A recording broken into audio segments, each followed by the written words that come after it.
المكونات: كوب من السكر، نص كوب من المي، عصرة حامض، نص ملعقة كبيرة من العسل الطبيعي، رشة كبش قرنفل أو ربع ملعقة صغيرة، نص ملعقة صغيرة من الزنجبيل المطحون أو البودرة.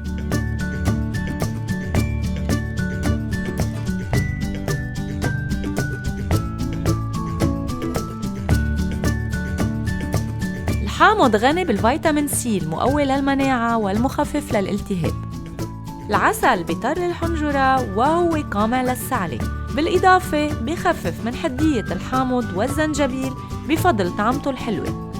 القرنفل بيعالج التهاب الجهاز التنفسي كطارد للبلغم، أما الزنجبيل فبينظف الجسم من السموم. نغلي المكونات على النار لمدة 20 دقيقة ليصير عنا مزيج لزج.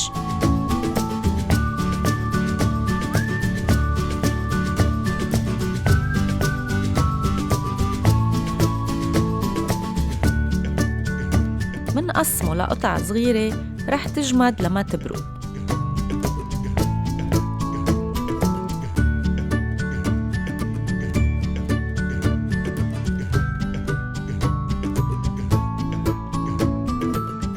من بعد ما يبردوا منرش عليهم سكر بودرة، وهيك صار عنا باستي أو بونبون لعلاج السعلة والإنفلونزا.